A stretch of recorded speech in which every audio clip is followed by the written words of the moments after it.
오늘 함께할 두 분은요. 위즈웨이브 이권희 대표, 다울투자증권 이성웅 차장입니다. 어서 오십시오. 자, 먼저 새벽에 나온 FOMC 주제부터 정리해 보겠습니다.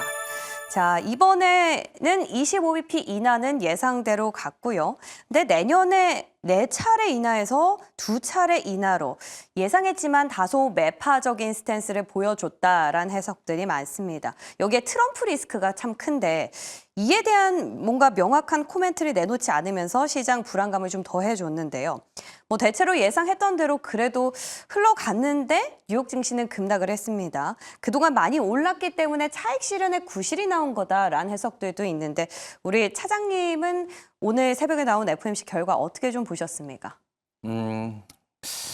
우선 지금 이 예상에 대한 부분에 있어서 점도표도 그렇지만은 그 전에 연준 쪽에서의 어떤 투표 권한이 없는 위원들 같은 경우도 점도표에는 좀 참여한 모습을 좀 많이 보여주었거든요. 그렇기 때문에 지금 중립 금지 또 그 중립 금리 그러니까 오늘 이제 기준금리는 내렸지만은 이 금리에 대한 동결에 대한 얘기도 지금 많이 나왔던 상황이었거든요. 그렇기 때문에 지금 이제 내년에 어떤 그 금리 인하에 대한 사회 예상이 이제 2회 참 많이 줄었다라고 생각이 되고 있거든요. 그렇기 때문에 지금은 결과로만 놓고 봤을 때는 우선은 금리는 좀 내렸지만은 향후에 어떤 금리 인하에 대한 어떤 스탠스가 좀 많이 바뀌는 과정으로 가는 부분이 가뜩이나 지금 미국 증시도 좀 차익 실현에 대한 우려감이 좀 있는 상태에서 이 부분을 자극하지 않았나라고 좀 생각이 되고 있고요. 중립금리라는 그런 의미 자체가 인플레이션에 대한 부분보다도 이제 고용을 또 높이겠다 이런 의지가 좀 반영되고 있기 때문에 우선 인플레이션에 대한 어떤 시장에서의 스탠스는 좀 많이 바뀌면서 약간의 좀 경기 지표에 대한 부분으로 이 금리 인하에 대한 속도 조절을 한다는 새로운 또 키워드가 좀 부상을 하지 않았나라고 생각이 되고 있어서 기존의 어떤 그 연준 쪽에서의 이 이미지나 어떤 예상했었던 그런 스탠스가 많이 바뀌는 과정에서 시장이 좀 혼란스러운 면이 분명히 좀 있지 않나라고 좀 생각이 되고 있고요. 그리고 이제 트럼프 대통령이 취임하면서 이 부분이 이 금리에 대한 방향성을 또 많이 색깔을 좀 바꾸게 하는 그런 상황이라고 볼 수 있겠는데 역시 트럼프 대통령 같은 경우에도 금리에 대한 인상 그리고 인하 여러 가지에 대한 스탠스를 계속해서 좀 바꾸고 있는 상황이거든요. 그렇기 때문에 연준 같은 경우에도 이 트럼프 대통령에 대한 의식을 많이 하면서 그 스탠스에 대한 부분이 계속해서 바뀔 확률이 높다. 그 말은 주식시장도 그렇고 어떤 경제 지표도 그렇고 변동성이 심화될 가능성이 높다라는 부분을 시사하는 거거든요. 그런 점을 본다고 한다면 이번에 오늘 같은 경우는 미국 증시도 그렇지만은 전체적인 분위기가 약간 좀 움츠러드는 모습이 나타나고 있지 않나라고 좀 생각이 되고 있고 특히 우리나라 시장 같은 경우에는 그 전에 어떤 내부적인 어떤 정치적인 리스크에 대해서 이런 좀 시장이 반응했다고 한다면 이 부분이 잠잠해지면서 새로운 악재라기보다도 어떤 새로운 또 국외적인 상황을 또 지켜보면서 대응해야 되는 게 맞지 않나라고 좀 생각됩니다. 일단 FOMC 결과 나왔기 때문에 한 곱이 넘겼습니다만 참 산 넘어 삼이네요. 오늘 한 오후 12시쯤 BOJ죠. 일본 중앙은행에서 또 통화정책회의 결과를 발표합니다. 금리 인상에 대한 가능성 어떻게 보십니까? 일단 미국이랑 금리 차에 대한 부분은 우리가 고려를 해봐야 될 것 같아요. 지금 어제 미국이 기준금리 인하를 해서 이제 올해만 한 1% 이상 이제 내린 거죠. 근데 지금 기준금리가 4.5, 4.25에서 4.5 밴드로 이제 내려왔는데 여전히 이제 일본은 이제 플러스 금리를 살짝 내고 있는 상태이기 때문에 지금 일본 그 BOJ는 미국이 금리를 인하했기 때문에 인상을 안 할 가능성이 높지만 여전히 제가 한 90% 이상은 인상 안 할 걸로 봅니다. 근데 이번에 안 하더라도 내년에 또 이제 지금 점도표상 때문에 이제 미국 시장이 조정을 크게 받았는데 시장에서는 적어도 4차례 정도는 인하하지 않겠나. 그럼 한 1% 정도 인하를 예상을 했던 부분이고 그러면 중립금리로 한 3% 정도를 받는데 미국의 경제가 지금 너무 좋다라는 부분이 지금 결국에는 오히려 발목을 잡으면서 오히려 지금 0.5%만 내리겠다라는 이제 가이던스가 나왔죠. 그러면 지금 내년에 가봐야 미국 금리는 4%로 떨어진다라고 보면 일본 입장에서는 미국 금리가 더 내려와야 부담이 없는데 그죠. 지금 여전히 지금 물가라든지 환율이라든지 여러 가지가 문제가 있기 때문에 지금 일본 은행도 고민이 좀 있을 거라고 보고 있습니다. 그래서 금리를 인상을 이번은 안 할지 모르겠지만 언제든지 할 가능성도 있다. 내년에 미국이 금리를 0.5%만 내린다라고 하면 일본 입장에서는 조금 더 불안한 상황이, 그러니까 본인들의 이제 그 엔화 약세가 너무 지속된다든지 수입 물가가 올라간다는 그런 부분들 때문에 일부 인상이 가능할 수도 있다라고 보는 것도 열어놔야 된다라고 보시면 될 것 같고요. 저는 인상 가능성은 이번에는 한 10% 정도밖에 안 되지만 뭐 다음번에는 언제든지 내년 정도에는 한번 올릴 가능성도 있다라고 보고 있습니다. 그러니까 내년에 FOMC가 1월 달인가요? 첫 번째 FOMC 회의에서 연준이 금리를 동결할 수도 있다라는 전망까지 나오고 있는데 일본은행은 말씀해 주신 것처럼 금리를 인상하게 되면 그 격차가 또 현저히 줄어들기 때문에 오늘자로서는 일단락이 되겠지만 우리는 계속해서 내년까지 팔로우업을 해봐야 된다라는 생각이 듭니다. 자, 근데 여러 가지로 아직까지 리스크가 다 해결된 건 아니잖아요. 근데 오늘 우리 시장 상당히 잘 버텨주고 있습니다. 말씀해 주신 것처럼 원체 대내외적으로 리스크들을 많이 맞아서 맷집이 좀 생긴 걸까요, 차장님? 그쵸. 그게 가장 크다라고 좀 생각이 되고 있고요. 뭐 종목, 뭐 우리나라 뭐 지수가 뭐 역사적인 어떤 저평가라기보다는 그냥 저가 매수에 대한 메리트가 살짝 있다라는 생각만 좀 드는 상황이지 어떤 저평가라고 하기에는 우선 실적 추이나 여러 가지 내년의 추정치를 봤을 때는 아무리 뭐 PBR 뭐 따진다고 하더라도 이 저평가라고 하기에는 좀 분명히 한계는 분명히 있다라고 좀 생각이 되고 있고요. 시장 분위기 자체가 어떤 국외적 외국인들의 시각에서는 뭐 우리나라에 대한 지수는 뭐 매수할지 뭐 이런 부분은 하나의 종목이라는 생각이 되고 있어요. 뭐 그렇기 때문에 저희는 이제 우리나라 뭐 지수기 때문에 뭐 이거에 대한 어떤 시장 전체를 좀 파악을 하지만은 외국인들 눈에는 뭐 삼성전자도 그렇고 SK하이닉스도 그렇고 하나의 추가적인 해외 주식이라고 좀 생각이 되고 있거든요. 뭐 그런 점에서 어떤 지수에 대한 전체적인 뭐 논의를 하는 것은 좀 아니라고 좀 생각이 되고 있고 당장 뭐 12시에 뭐 BOJ 말씀하셨듯이 이 금리 정책 또 이제 뭐 이런 부분에 있어서 하루하루에 대한 이벤트가 계속해서 좀 도사리고 있는 그런 상황이기 때문에 또 그 부분이 또 이제 민감하게 또 우리나라 시장은 또 반응을 할 수밖에 없는 상황이라고 좀 판단이 되고 있고요. 뭐 근데 역시 뭐 주가가 뭐 그전에 좀 떨어졌던 그런 상황에서 뭐 지금 환율도 많이 얘기를 하지만은 뭐 지금 미국 쪽으로의 어떤 자금 쏠림이 뭐 우리나라 쪽에서 환율에 대한 문제가 아니라 이건 전부 다 다른 통화도 마찬가지라고 좀 생각이 되고 있거든요. 뭐 엔화도 그렇고 이화도 그렇고 미국 쪽으로 자금 쏠림에 대한 부분은 다 고민을 많이 하고 있는 그런 상황이기 때문에 전체적으로 뭐 동조화되는 경향은 분명히 지금 오늘 시장이 우리나라 떨어지는 것도 분명히 영향은 있다라고 지금 생각이 되고 있습니다.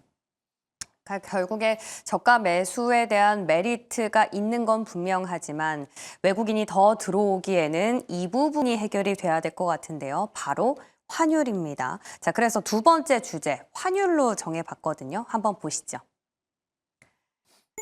자, 오늘 새벽이었죠. FOMC 결과와 동시에 1,455원 가까이까지 급등을 했다가 사실은 개장 초반에 보니까 1,430원대 후반까지 다시 내려왔었거든요. 그래서 안정세를 찾나 싶었는데 보니까 또 조금 전에는 1,450원선까지 다시 돌파를 해버렸습니다. 심리적 저항선이다라는 말씀들 많이 해주셨는데 그게 뚫리면 실제로 1,500원까지 갈 가능성도 있다라는 생각이 들거든요. 이건희 대표님 어떻게 보십니까? 당분간 더 오른다고 보세요? 일단 지금 뭐 금리 인하 속도 조절이 나오면서 이제 달러가 강세를 갑자기 갔죠. 기준금리는 내렸는데 시장 금리는 오히려 올라가는 그래서 10년물 시공금리가 4.5%를 돌파하면서 사실 오늘 그래서 뭐 성장 섹터들이 좀 약한 모습을 보이고 있고 바이오가 좀 많이 빠지고 있는데 이런 부분들을 보면 달러가 지금 여전히 강세를 띠고 있고 채권 금리도 상승을 하고 있죠.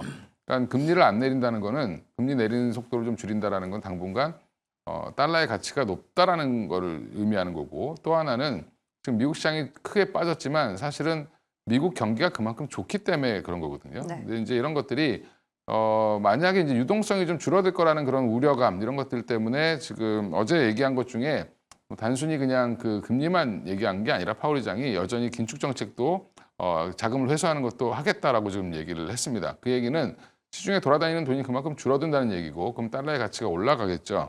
네, 그런 부분들이 반영되면서 우리 지금 1,450원을 돌파했는데, 우리가 지금 가만히 생각해 보시면 12월 3일 날 이제 그 계엄령 선포 이후에 달러가 원화 가치가 급락을 하면서 1,440원대까지 갔다가 지금 다시 이제 1,410원, 20원 이렇게 움직이다가 점점 올라가고 있는 상황인데, 여전히 국내적인 이슈도 남아 있습니다. 그래서 리스크도 여전히 한 제가 볼 때는 20원 정도는 반영을 하고 있다라고 보고 있고요. 또 그 외에 이제 지금 달러 강세 여파로 한 30원이 더 올라왔다라고 보면 1,400원 기준으로 당분간은 1,400원에서 1,500원 사이, 저는 1,500원은 안 넘어갈 거로 보고 있는데, 예, 그러면 이제 당분간 원화 약세 기조는 어쩔 수 없다라고 보시는 게 맞고요. 달러가 강한데 다른 통화들은 전반적으로 다 약세를 띠고 있습니다. 근데 상대적으로 일본과 우리나라 사이, 아니 우리나라 유럽 사이 이런 것들도 비교를 해보시면 좋겠지만 사실 별로 의미 없거든요. 지금 달러가 제일 중요하기 때문에. 그러면 달러 외 통화는 대부분 다 약세 기조가 나올 가능성이 높고요. 다른 나라, 유럽 같은 경우는 지금 금리 인하를 계속 하고 있고 경제 오히려 돈을 좀 풀고 있는 상황인데, 지금 미국은 오히려 지금 돈을 조이면서 금리도 생각보다 안 내린다라고 하면 자금은 여전히 이제 환 같은 경우는 달러로 몰릴 수밖에 없는 부분이고요. 지금 미국이 내년의 경제 성장률을 적게 보더라도 2.1% 이상을 본다라고 하는 거는, 미국 같은 나라가 지금 2.1%라고 하면 우리나라가 올해 2.1%도 못 한다라고 지금 얘기가 나오고 있잖아요. 그러면 이 엄청나게 큰 국가가 2% 이상의 성장을 여전히 유지할 거다라는 부분은 자금이 당분간은 미국으로 쏠릴 가능성이 높다라는 부분이고요. 그러면 지금 환율이 섣불리 1,400원 밑으로 내려오겠다 아니면 이렇게 보기는 어려울 것 같고, 잘해야 한 1,410원, 20원 정도에 머물 걸로 보이고요. 아마 이제 국내 정치적 불확실성이 좀 해소가 되면 저는 조금 내려오더라도 한 20원 정도는 한 내려올 수 있다라고 보고 있습니다. 일단 지금으로서는 달러 강세 기조가 전 세계적으로 가고 있고, 여기에 우리는 국내에서 어떤 정치적인 리스크 때문에 약세는 면할 수 없다라는 말을 한마디로 정리해보면 고환율 기조는 이어질 것이다, 당분간은 이라는 거잖아요. 자, 그러면 피할 수 없으면 마주해야죠. 이때 전략은 어떻게 세워봐야 될까요? 오늘 보면은 삼양식품만 좀 유일하게 강세를 보이던데, 어제 현대나 기아 쪽으로 매기도 좀 들어오고요. 다시 수출주를 봐야 될까요, 차장님? 글쎄, 우선 수출주를 보는 건 지금 현재 유일한 게 한번 찾아봐도 그 대안이 그거밖에 없다라고 좀 생각이 되고 있는데, 네네. 근데 좀 그런 것 같아요. 어떻게 보면은 대표적인 수출주가 이제 반도체라고 하지만, 우선 반도체 쪽에서의 디램이나 낸드 가격도 떨어지고 수출 물량도 약간 줄어드는 시기에서 그나마 좀 환율이 올라가는 부분을 상쇄한다라는 개념이지, 이 반도체 쪽에서의 이 고환율에 의한 실제 크게 올라간다, 또 이것도 아니거든요. 그런 점에서 봤을 때 우선 이 수출주에 대한 우리나라가 수출 비중이 좀 높기 때문에 전체적으로 다른 국가들 대비해서는 그나마 시장을 좀 버틸 수는 있겠지만은 어떤 적극적인 어떤 메리트가 딱 올라왔다라고 하기에는 좀 분명히 부담감이 있고요. 그러기 때문에 지금 환율에 의한 외국인들의 어떤 이탈이나 이런 부분에 있어서 첫 번째로 이 부분은 더 체크를 하고 그 다음에 이 종목들을 판단하는 게 낫다라고 좀 생각이 되고 있는데, 물론 이제 이 우리나라 정치 탄핵에 대한 얘기도 1차적인 고비는 넘겼지만은 이 헌법재판소나 이런 판결 같은 경우도 기간이 좀 많이 남아 있거든요. 지금 이제 트럼프 2기 같은 경우는 1월부터 당장 이제 발동이 좀 되고 있는데, 우리나라 안에서 어떤 이제 리더에 대한 이 정치적인 어떤 자리가 좀 부재가 되고 있는 상황이잖아요. 그렇기 때문에 외국인들 눈에서도 우리나라 전체적인 분위기가 이런 정치적인 리스크가 경기 쪽으로의 안 좋은 영향으로 갈 가능성이 있기 때문에 아예 우리나라 증시에 대한 매도를 하는 것보다도 잠시 좀 우리나라 시장은 매수는 좀 뒤로 하고 지켜보자는 느낌이 좀 많이 좀 강한, 거래량이나 여러 가지 면에서 봤을 때도 지금 느껴지는 그런 상황이고요. 그리고 이제 수출주 좀 하는 상황인데, 말씀드렸다시피 어떤 기본적인 베이스에 대한 어떤 매출액이나 수출 부분이 늘어나지 않은 상태에서 이 환율에 대한 수혜를 논하는 걸 섹터별로 본다고 한다면 반도체 쪽보다도 오히려 좀 조선 쪽이 더 낫지 않나라고 좀 생각이 되고 있고 네. 이 조선 같은 경우에는 거의 글로벌적으로 봤을 때도 거의 90% 이상이 달러로 이 거래가 되거든요. 뭐 그런 점에서 기술력이나 여러 가지 수주로 봤을 때도 저는 오히려 조선주들이 이 반도체와 그리고 자동차보다도 지금은 몇 년 동안의 어떤 실적에 대한 부분이 보장이 좀 돼 있지 않나. 그렇기 때문에 오히려 더 매력이 있지 않나라고 좀 생각이 되고 있고요. 최근에 어떤 이런 뭐 계엄이나 이런 부분 때문에 한국과 우리나라의 이 동맹이나 이런 부분이 좀 깨질 우려가 있다라는 이런 부분이 조선 쪽 방산 쪽을 오히려 매도가 더 심해가 됐었는데 특히 이제 조선 쪽 같은 경우에는 이 미국이 우리나라에 손을 벌릴 수밖에 없는 상황이라고 판단되거든요. 뭐 기술력이나 여러 가지 면에서 봤을 때도 이 조선 쪽은 글로벌로 보면 이 중국 그리고 일본, 우리나라가 세계 시장을 많이 점령을 하고 있기 때문에 미국 쪽에서도 뭐 중국과 손을 이렇게 잡는 스탠스가 늦어진다고 한다면은 결국 우리나라 쪽에서의 이 조선에 대한 수주 부분은 미국 쪽에서도 계속 일어날 가능성이 트럼프 대통령이 본격적으로 발휘한다고 하더라도 나오지 않을까라고 판단되고 있어서 수출주를 이제 슬림하는 전략으로 간다고 한다면 저는 오히려 조선 쪽을 다른 전통적인 반도체 섹터라고 할 수 있는 반도체나 이 자동차보다는 조선 쪽이 좀 더 유리하지 않을까라고 판단됩니다.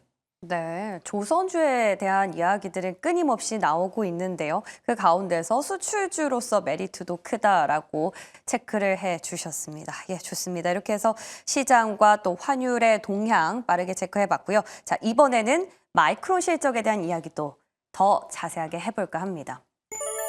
마이크론도 사실은 FOMC랑 비슷했다라는 생각이 듭니다. 지금 당장의 본 실적은 나쁘지 않았지만 앞으로 내년도 가이던스에 대한 것들이 시장의 기대치에 미치지 못하면서 시간외에서 무려 15%까지 급락을 하고 있다라는 건데요. 자, 결국에 HBM 쪽으로는 잘 가고 있다라고 코멘트를 했는데도 불구하고 레거시 쪽 악화 때문에 좀 급락을 했지 않았나라는 생각이 듭니다. 대표님, 근데 이 마이크론도 그렇고 여전히 레거시 쪽의 비중이 많이 큽니까? 그러니까 HBM 공장을 증설을 하고 있고요. 이제 지금 11월 달까지의 실적은 그게 반영이 거의 안 됐다고 보시는 게 맞고요. 여전히 매출 비중도 HBM이 크지 않습니다. 마이크론은 아직은 이제 삼성전자 약간 좀 구조가 비슷하다라고 생각하시면 되고 지금 HBM3를 납품하긴 하지만 지금 이제 대만이라든지 뭐 미국 팹, 그다음에 대만 팹, 그다음에 일본 팹에 지금 다 증설을 하고 있는 중이고요. 그래서 최근에 이제 뭐 한미 반도체가 이제 많이 올라오는 것도 그쪽에 이제 물량들이 많이 들어가고 있기 때문에 그런 거라고 저는 판단을 하고 있는데 마이크론 지금 보면 4분기 실적은 잘 나왔습니다. 왜냐하면 이거는 과거이기 때문에 최근에 이제 디램 가격이라든지 랜드 가격이 급락을 하고 있는데 여전히 이제 매출 비중이 그쪽으로 많이 몰려 있는 게 지금 마이크론의 상황이고 그러다 보니까 지금 온기로 이번 12월부터 급격하게 딱 빠졌던 그 가격들을 이런 것들은 이제 내년부터 본격적으로 반영이 되겠죠. 그러니까 다음 분기는 그러면 이제 다음 분기라든지 내년에 대한 그 전망이 낮아질 수밖에 없는 게 마이크론의 입장입니다. 네. 근데 이제 그럼 HBM이 그걸 메꿔줘야 되는데 그죠. 그걸 메꿔주기에는 아직 공장을 짓고 있는 상황이죠. 예, 그러면 본격적인 매출은 아마 내년 한 2분기나 돼야 이제 뭔가 HBM이 의미 있는 매출이 올라올 걸로 보고 있고요, 마이크론은. 그런 상황에서 지금 향후 가이던스가 시장 기대치 이하로 이제 나오면서 시간에서 급락을 하고 있는데 약간 좀 흔한 말로 이제 조금 운이 없었다. 뭐 이렇게 보시면 되죠. 그러니까 이렇게까지 빠질 건 아닌데 어제 미국 시장이 이제 금리에 대한 전망이 바뀌면서 FOMC 여파를 좀 더 많이 맞는 상황이다. 이게 안 그래도 안 좋은데 안 좋게 시장에서 실망을 했는데 FOMC에 대해서 거기에다가 지금 마이크론이 가이던스까지 실망을 하니까 투매가 나오는 상황이다라고 생각하시면 되고요. 저는 그래서 오히려 HBM 비중이 큰 SK하이닉스 같은 경우는 4분기 실적 확인하면 생각보다 잘 나올 가능성이 있다라고 보고 있고요. 지금 거의 SK하이닉스가 독주를 하고 있는 상황이거든요. HBM 네. 시장은. 그럼 마이크론이 지금 쫓아오고 있는 입장에서 내년 뭐 한 2분기나 돼야지 사실은 의미 있는 HBM 실적이 나올 걸로 보고 있기 때문에 오늘 하이닉스가 이제 한 4.5% 이상 빠지고 있는데 이런 부분들도 좀 과도하다라고 저는 개인적으로 판단을 하고 있습니다.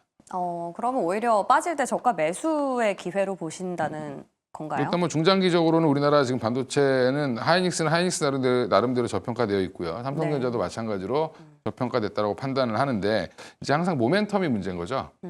주식이라는 게 빠질 때는 더 빠질 것 같고 올라갈 때는 더 올라갈 것 같은 게 주식이기 때문에 그렇죠. 사람들의 심리가 이제 주가의 저점을 더 낮추는 경우도 있고요. 그다음에 고점을 더 높이는 경우도 있기 때문에 지금 상황은 저점을 좀 더 낮추는 상황이다. 이제 하이닉스도 제가 볼 때는 오늘 뭐 이렇게까지 빠질 건 아니지만 마이크론을 보고 하이닉스도 그럼 안 좋을 수도 있겠네. 삼성전자도 마찬가지죠. 그렇게 해서 지금 같이 밀리는 거다라고 보시면 4분기 실적은 괜찮을 것 같은데 내년은 안 좋을 것 같아. 이런 게 지금 반영되고 있는 겁니다.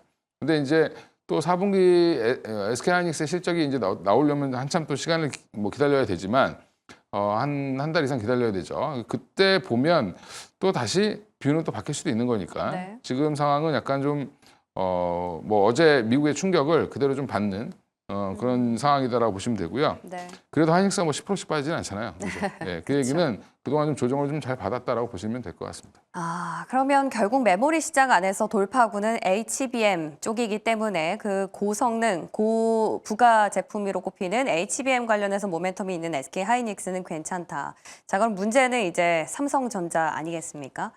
네, 오늘 마이크론에서도 컨퍼런스 콜 내용을 보니까 그런 코멘트들 했어요. PC랑 모바일 쪽 언급을 했습니다. 내년부터는 이제 이쪽도 범용 안에서 기대를 걸어볼 만하다라는 얘기들이 세간에서 조금씩 들려오고 있는데 여기에 좀 기대를 걸어볼 수 있는 건 없을까요, 차장님? 글쎄 지금 SK하이닉스도 그렇고 뭐 삼성전자가 오히려 더 타격이 그쵸. 있겠지만 SK하이닉스도 그걸 무시할 수는 없다라고 좀 생각이 좀 되고 있고요. 그렇기 때문에 SK하이닉스에 대한 특히 이제 뭐 디램 쪽보다도 이제 낸드 쪽 디램은 좀 공급이나 이런 부분을 좀 제어할 수 있으면서 이 가격 하락이나 이런 걸 좀 막을 수 있겠지만 낸드가 오히려 좀 디램보다도 이 공급을 제한할 수 있는 요인이 많이 없기 때문에 지금 이제 뭐 SK하이닉스의 시적 추정치도 약간은 좀 내리고 있는 상황이지만 결국은 이제 이 삼성전자가 지금 HBM 비중보다도 기존의 디램과 낸드 쪽에서의 비중이 절대적이기 때문에 이 삼성전자 쪽에서의 실적이 좀 더욱더 좀 우려스러운 상황이다라고 말씀드릴 수 있겠고요. 결국은 좀 HBM 얘기하지만 제가 봤을 때도 마이크론 뭐 SK하이닉스가 말씀하신 독주를 체계지만 HBM은 결국은 좀 경쟁 구도로 좀 가고 있는 상황이고 결국에 뭐 드램이나 뭐 이 낸드 같은 경우는 전체적인 뭐 글로벌 메모리 시장의 거의 90% 이상을 차지하는 게 삼성전자, SK하이닉스 이 마이크론이라 볼 수 있겠는데 전체적인 시장에 대한 이 우려감은 세 기업 다 공통적이지 않을까라고 좀 생각이 좀 되고 있고요. 뭐 그렇기 때문에 결국은 이제 엔비디아와 연결되는 부분을 기존에 독주하고 있는 SK하이닉스는 얼마큼 계속 끌고 갈 수 있는지 그리고 이 마이크론 같은 경우에는 지금 블랙을 지금 이 8단 띄워놓고 12단에 대한 부분에 있어서 엔비디아와 직접적인 연결 관계가 있는 상황인데 그런 부분은 또 SK하이닉스는 부담이거든요. 뭐 그러기 때문에 지금 HBM에 대한 시장 자체를 논하는 곳보다도 이 뭐 기존의 쪽에서의 레거시나 여러 가지 부분은 전체 반도체 글로벌 기업들은 좀 부담은 분명히 있는 상황이고 HBM 쪽에서의 누가 엔비디아와 효과, 특히 삼성전자는 결국은 주가에 대한 키 같은 경우에 뭐 실적 추정치에 대한 예상치 낮추는 부분은 이미 좀 시장에서 얘기가 나왔었고 목표 주가도 내렸던 상황에서 주가에 반영이 됐다고 생각이 되고 있어요. 엔비디아에 얼만큼 이런 테스트나 이런 부분에서 납품에 대한 시기가 얼만큼 빨라지냐에 따라서 삼성전자의 주가는 올라갈 수가 있겠고 SK하이닉스는 이 부분은 또 얼만큼 또 견고하게 계속 유지를 하냐 이 부분이 저는 관건이지 않을까라고 좀 생각이 좀 되고 있습니다. 전체적으로 반도체 업황이 어려움 속에 처해 있는 가운데서 삼성전자도 하루빨리 엔비디아 향 어떤 공급을 최종적으로 승인받는 그런 고무적인 이벤트가 있어야 된다라는 말씀이셨던 것 같아요. 자, 그래서일까요? 최근 들어보면 시장에서는 이제 엔비디아 이외에 대체제를 찾는 느낌들이 없지 않아 있습니다. 대표적으로 우리 시장과 연결고리 좀 찾아보면 유리 기판 쪽, 또 주문형 반도체 관련해서 아무래도 브로드컴이 쏘아 올린 공이 크겠죠. 자, 이건희 대표님, 이제는 이쪽으로 좀 옮겨가 봐야 될까요? 이렇게 돌파구가 없는 상황이고 뭐 메모리 쪽도 지금 중국 때문에 어지럽기 때문에 아예 새로운 전략을 짜봐야 되는 이런 생각도 들어요. 지금 시장도 잘 버텨주고요, 나름대로. 일단 뭐 경쟁자가 없는 시장은 없는 거고 지금 보면 중국이 쫓아온다고 하지만 사실 아직 저질 품목이기 때문에 그닥 그렇게 아직 우려는 크지 않다라고 보고는 있는데 일단 물량의 문제겠죠. 그래서 이제 저가 메모리들의 이제 등장으로 우리나라 저가 메모리들이 더 가격이 떨어지는 그런 형태를 좀 보이고는 있고요. 지금 유리기판 관련돼서 얘기가 나오는 것도 결국엔 지금 브로드컴이 이걸 도입하겠다라고 지금 적극 도입하겠다 추진한다. 뭐 여러 연구소와 지금 진행을 하고 있다라고 얘기하고 있는데 가장 빨리 양산을 할 수 있는 데가 결국은 SK 앱솔루트밖에 없기 때문에 그쪽으로 주문이 몰릴 가능성이 높고요. 그러면 내년 하반기에 공장 가동을 한다라고 지금 양산 예정이다라고 얘기를 하고 있는 거는 양산을 한다는 거는 주문이 없으면 양산할 이유가 없죠. 그렇죠. 그러면 아마 내년 상반기 내에 공장을 양산하기 전에 이미 주문이 들어올 걸로 예상을 하고 있고 그런 공시들이 아마 나올 가능성이 높습니다. 기사들이 나올 가능성이 높고 그러면 이제 지금 유리기판 관련돼서는 뭐 SKC라든지 피로픽스 같은 종목들 이제 핵심적인 장비를 만드는 트리옵틱스는 여전히 봐야 되고요. 나머지 이제 소재단은 조금 좀 보수적으로 아직은 좀 보실 필요가 있을 것 같고 검사 장비도 약간은 아직은 좀 보수적으로 보셔야 될 것 같은데 두 종목밖에 지금 눈에 들어오는 게 없고 사실은 그리고 지금 디자인 하우스들은 좀 과하게 올라오는 겁니다. 아, 그래요? 왜냐하면 우리나라 직접적으로 수혜받는 건 별로 없는데 이 의미가 뭐냐면 이제 드디어 학습형 AI에서 지금 추론형이라든지 이제 확대가 되고 있다.